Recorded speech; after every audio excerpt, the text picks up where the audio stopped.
Bonjour, bienvenue chez Marge. Des mercenaires français ont-ils été tués lors d'une frappe russe à Kharkiv en Ukraine le soir du 16 janvier 2024? Une opération de propagande russe selon Paris. L'ambassadeur de France en Russie convoqué par Moscou. Un message de la Douma adressé aux députés français.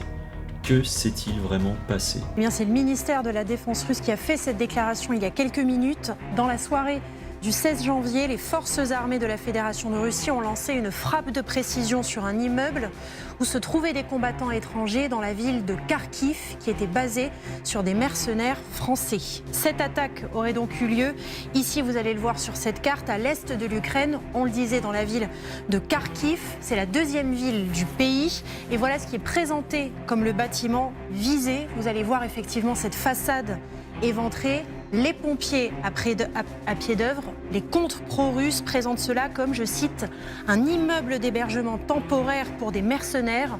Selon Kiev, les Russes auraient frappé à l'aide de missiles S-300. Évidemment, désormais, c'est bilan contre bilan à l'heure actuelle. 17 morts selon Kiev, beaucoup plus selon les Russes, qui affirment en plus de cela qu'il s'agirait de Français. Plus de 60 soldats ont été tués et plus de 20 ont été transportés dans des hôpitaux.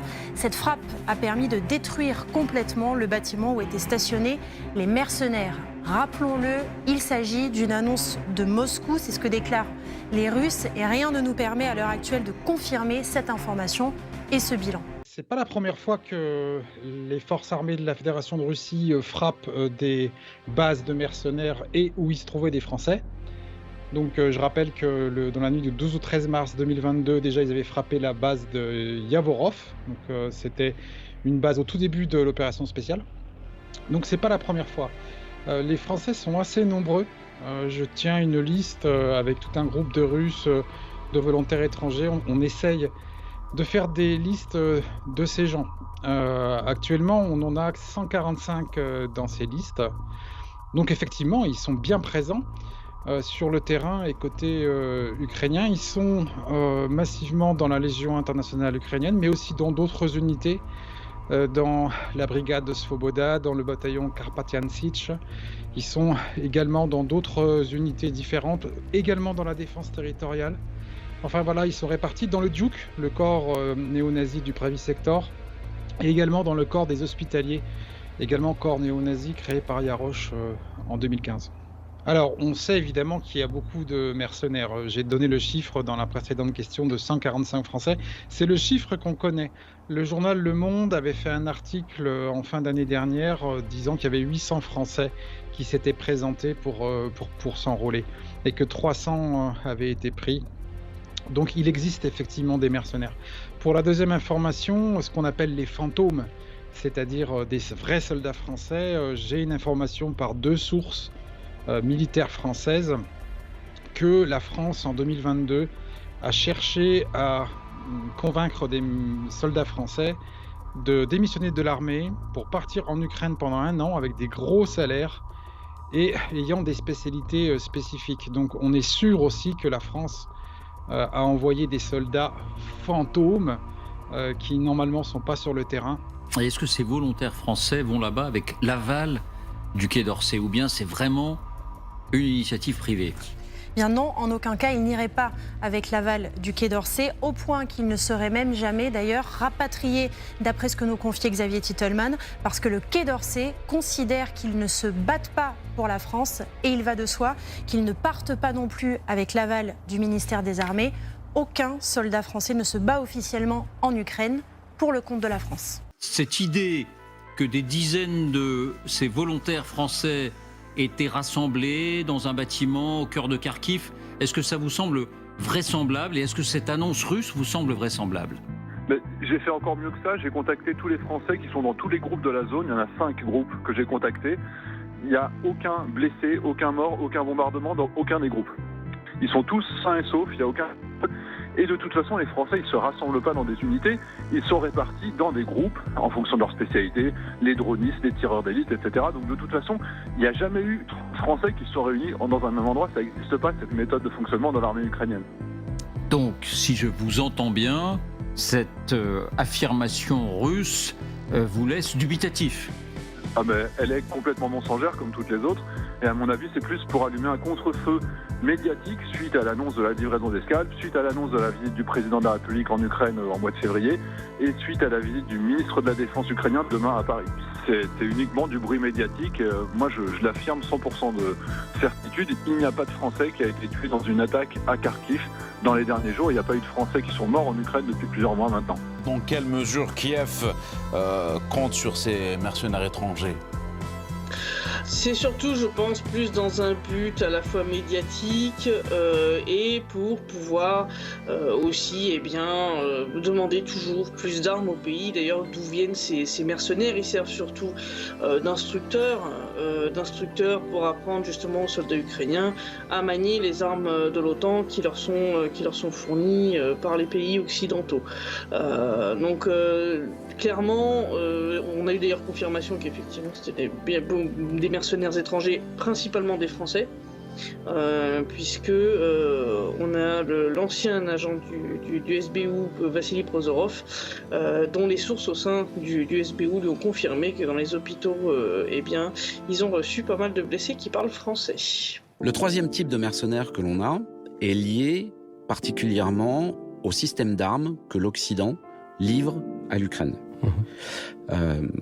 Je vais donner deux exemples. Les radars de détection anti-aérien et les missiles Scalp français ou les Storm Shadow britanniques qui sont livrés en Ukraine.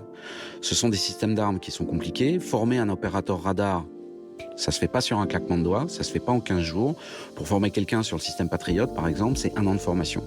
Donc quand on voit ce type de matériel arriver en Ukraine et qui est immédiatement utilisable, à moins qu'un an avant, les Ukrainiens soient partis se faire former aux États-Unis, en France ou en Allemagne, puisque Hensoldt livre ce genre de radar avec le système Iris. On peut légitimement penser, et c'est un fait qui est avéré, que les opérateurs de ces systèmes sont des militaires d'active qui sont démilitarisés, qui sont envoyés en Ukraine avec la solde qui va bien pour faire leur mission. Et s'ils en réchappent et qu'ils reviennent dans leur pays d'origine, ils sont réintégrés dans l'armée avec un grade supérieur. C'est ce que les Polonais, par exemple, ont fait pour de milliers de soldats. Ils les ont invités à démissionner pour partir en Ukraine avec leur nom propre, sans couverture de leur institution militaire. Absolument, c'était à Bakhmout, lors de la bataille de Bakhmout. Il y a plus de 1200 Polonais qui étaient sur place. On a d'autres exemples. On a un équipage d'un char Léopard allemand qui a été tapé par les Russes. Et on s'est aperçu que tout l'équipage qui était dedans était allemand. Il fallait bien quelqu'un pour le faire. Donc, si ça se fait pour les Polonais, si ça se fait avec les quelques chars allemands, si ça se fait avec le système Patriot, si ça se fait avec le système Hensoldt, il n'y a aucune raison que ça ne se fasse pas avec les missiles Scalp français et avec les canons César et avec d'autres choses. D'accord. L'ambassadeur de France a été convoqué au ministre russe des Affaires étrangères. Paris, à son tour, a démenti les déclarations de Moscou concernant les mercenaires français éliminés à Kharkov, affirmant que la France ne disposait pas de mercenaires dans quelque pays que ce soit.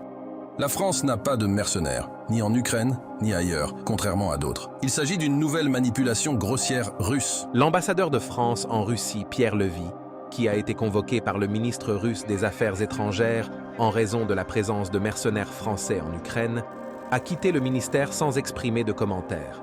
L'entretien a duré environ 45 minutes.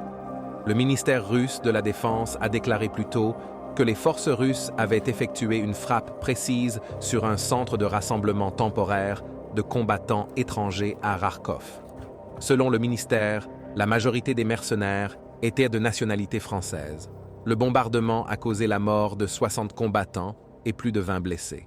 The French ambassador was summoned by Russians for the case of the French mercenaries in Ukraine. What was the problem? Well, there were at least 60, if not more, French so-called mercenaries in this hotel, former hospital in Kharkiv that the Russians hit and killed. They killed at least 60 of them. So there's some reports that there may have been as many as 200 in the hotel.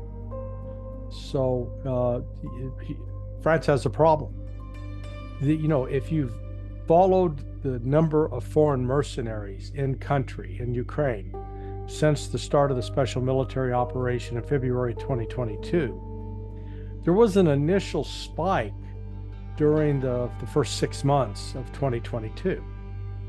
And then after that, the number of mercenaries has been sort of steadily declining.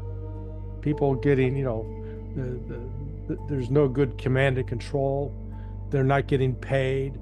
They're tired of the corruption, or they're just tired of fighting. So they've been leaving the country. So what's so unusual about this is you had such a large number of French soldiers in this one location. That tells me that this is part of an organized effort to bring French military capabilities under the guise of intelligence operations, where they're not wearing a uniform, at least to France.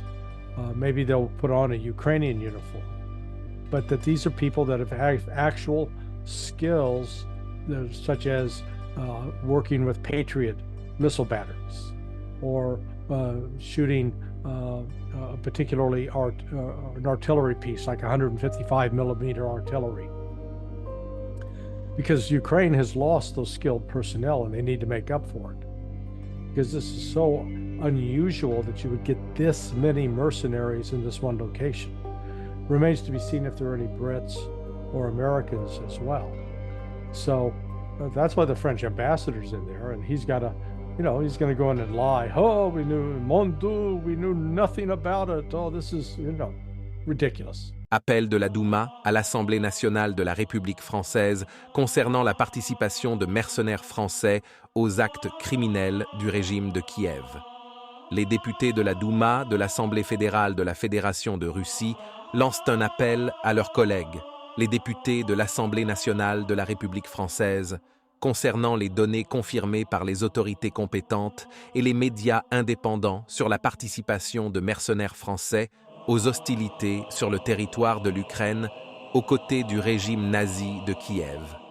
Malgré que les autorités officielles de Paris nient la participation de mercenaires français dans la guerre en Ukraine et que le mercenariat soit interdit par la loi française, des informations objectives concernant les pertes subies par les unités néo-nazies mercenaires révèlent de manière fiable le contraire.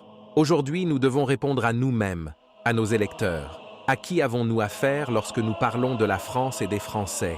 Avec les héritiers idéologiques du légendaire président français, le général de Gaulle, avec les arrière-petits-enfants des héroïques pilotes du régiment d'aviation Normandie-Niemen qui ont écrasé les nazis avec nos grands-pères et arrière-grands-pères, ou avec les partisans du collaborateur criminel, le maréchal Pétain, et avec les SS de la division Charlemagne qui ont tenté en vain de défendre leur maître hitlérien sur les murs du Reichstag à Berlin. Pourquoi les Français meurent-ils aujourd'hui sur le sol ukrainien? Qui les a envoyés dans un pays dont les autorités considèrent le SS Choukevitch et le nationaliste et antisémite Bandera comme des héros nationaux? Qui cherche par tous les moyens à entraîner la France, qui dispose d'un potentiel nucléaire important, dans une confrontation militaire régionale qui risque de se transformer en catastrophe mondiale? L'ambassadeur de Russie a remis aux parlementaires français l'appel du Parlement russe sur les mercenaires français en Ukraine et leur a montré comment Kiev recrute des combattants sur le sol français. Hier, j'ai rencontré des parlementaires français pour leur remettre ce message de la Douma. Je leur ai aussi remis un imprimé du site internet de l'ambassade ukrainienne en France, où il y a un appel aux Français pour rejoindre la Légion étrangère ukrainienne. A indiqué M. Meshkov aux journalistes. Les Français souhaitant aller faire la guerre peuvent remplir un formulaire spécial sur le site de l'ambassade ukrainienne. Selon le diplomate russe, il est peu probable que les autorités françaises ne le sachent pas. Mes interlocuteurs réagissaient comme s'ils le voyaient pour la première fois, mais j'ai des doutes à ce sujet. A noté l'ambassadeur. Pour les citoyens étrangers qui souhaitent rejoindre la Légion de défense internationale de l'Ukraine. L'adhésion à la Légion internationale est possible pour les personnes âgées de 18 à 60 ans, sans casier judiciaire et sans maladie chronique. Veuillez envoyer une copie scannée de votre passeport valide, le formulaire complété et le cas échéant des copies des documents confirmant votre expérience militaire ou spécialisés. Engagez-vous. Des jeunes venus du monde entier sont prêts à se battre pour l'avenir. Je suis prête à me battre. Je suis prêt à me battre. Je suis prêt à me battre. Je suis prêt à me battre aussi. Ils sont prêts à se battre. Et vous? Engagez-vous dans l'infanterie mobile et sauvez le monde. En conclusion de cette vidéo, les Français partis se battre en Ukraine sont recensés sur le blog de Nicolas Cinquini, dans l'article intitulé « L'engagement français dans les rangs ukrainiens ». Visiblement, la majorité de ces personnes sont très orientées politiquement. Ces combattants arborent des soleils noirs, les insignes de Pravi Sector, de la Misanthropique Division, du régiment Azov. Ils ont parfois rejoint ces organisations, tel Gaston Besson. Ben oui. Personne n'est parfait.